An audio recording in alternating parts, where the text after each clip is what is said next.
Langkah pertama, siapkan alat dan bahan. Selanjutnya, cara pembuatan termos sederhana. Bungkus botol kaca dengan aluminium sebanyak 2 lapis.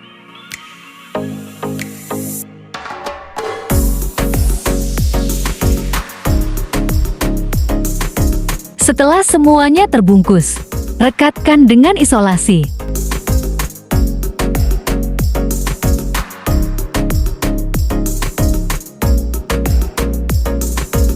Lalu belah botol plastik menjadi 2 bagian.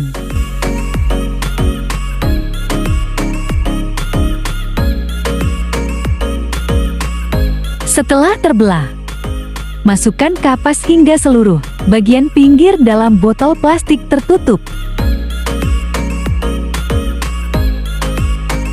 Masukkan botol kaca yang sudah dilapisi aluminium ke botol plastik yang sudah diberi kapas, lalu rekatkan keduanya dengan isolasi.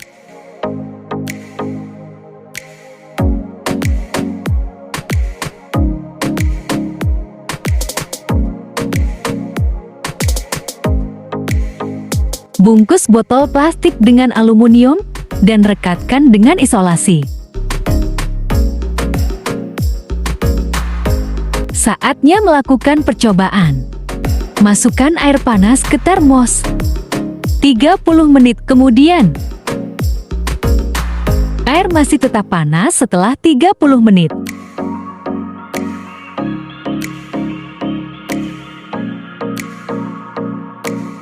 Penjelasan. Hai guys, setelah tadi dijelaskan cara pembuatannya, kali ini kita bakal jelasin gimana sih cara kerja termos sederhana yang sudah kita buat tadi. Meskipun bahannya simpel, termos ini ternyata nyimpen banyak banget ilmu fisika loh. Yuk kita bahas bareng-bareng. Jadi, termos itu kerjanya adalah menghambat panas supaya nggak cepat keluar atau masuk. Termos buatan kita terdiri dari beberapa lapisan yang masing-masing punya fungsi. Lapisan pertama atau yang paling dalam itu kaca, tempat air panasnya. Kaca ini nggak mudah mengantarkan panas, jadi bantu menjaga suhu. Lalu kaca tersebut dilapisi aluminium foil, yang dimana aluminium foil ini fungsinya memantulkan radiasi panas balik ke dalam supaya nggak keluar. Nah, kaca yang sudah dilapisi aluminium dimasukkan ke botol plastik yang bagian dalamnya sudah dilapisi kapas. Nah, kapas ini berfungsi sebagai isolator supaya panas nggak mudah keluar lewat konduksi dan konveksi. Jadi, semua lapisan ini kerjasama buat satu tujuan, yaitu menghambat keluarnya panas dari air. Nah, sekarang kita cari tahu si termos itu terhubung dengan hukum termodinamika keberapa. Nah, kita tuh udah tahu bahwa si termos itu terhubung dengan hukum 1 termodinamika. Hukum 1 termodinamika itu berisikan energi tidak bisa diciptakan atau dimusnahkan, hanya bisa berubah bentuk atau berpindah tempat. Dalam termos, energi panas dari air nggak hilang, tapi dipertahankan tetap di dalam. Jadi, termos ini tuh sebenarnya menjaga supaya panas dari air nggak cepat hilang ke udara luar, dan energi panasnya tetap ada di air. Sekarang kita bahas 3 cara perpindahan kalor dalam fisika. Yakni ada konduksi, konveksi, radiasi. Nah, konduksi itu ketika panas pindah lewat benda padat. Contohnya kayak logam. Biasanya panas gampang banget nyebar lewat bahan padat. Tetapi termos ini kapas menghambat itu. Mengapa kapas menghambat? Karena kapas tidak mudah mengantarkan panas dan seratnya menyimpan udara diam yang bisa tahan konduksi dan konveksi. Nah, selanjutnya ada konveksi. Kalau konveksi ini perpindahan panas lewat udara atau cairan yang bergerak. Misalnya pas masak air dan uapnya naik. Termos kita ini punya lapisan tertutup, jadi udara nggak bisa bebas bergerak. Yang terakhir ada radiasi. Radiasi ini panas yang pindah lewat gelombang tanpa perlu media. Contohnya kayak sinar matahari. Nah, di sini lapisan kaca atau aluminium membantu mantulin lagi radiasi panas ke air. Jadi panasnya balik lagi. Termos termasuk dalam contoh penerapan proses adiabatik, yaitu proses di mana tidak ada kalor atau panas yang masuk atau keluar dari sistem.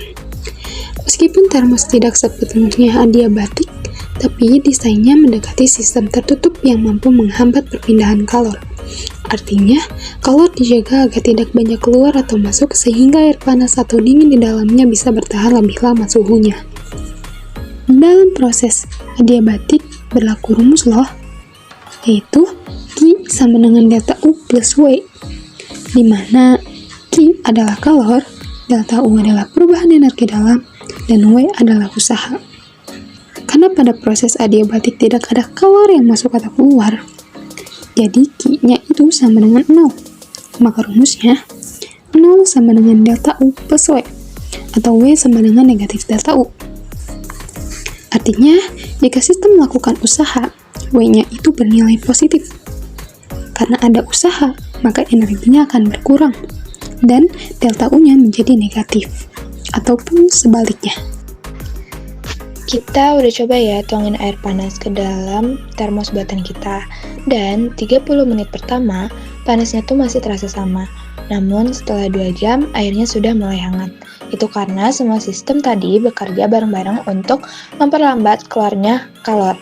Meskipun sederhana, termos ini juga udah bisa nunjukin nih gimana sih ilmu fisika yang dipakai di kehidupan sehari-hari. Kesimpulannya, Jadi, dari kaca, aluminium, kapas, dan botol plastik, kita bisa bikin termos yang nggak cuma berfungsi, tapi juga ngajarin kita tentang fisika, seperti hukum 1 termodinamika, hukum perpindahan kalor, dan proses adiabatik. Perlu kalian catat juga, termos itu bukan alat ajaib yang bisa bikin air panas terus-terusan. Lama-lama suhunya pasti turun dan jadi hangat. Kenapa bisa gitu? Karena tetap ada celah atau kekurangan kecil di termos yang bikin proses penghambatan kalor gak berjalan sempurna. Jadi, meskipun termos bisa memperlambat hilangnya panas, tapi nggak 100% menghentikan keluarnya kalor ke udara.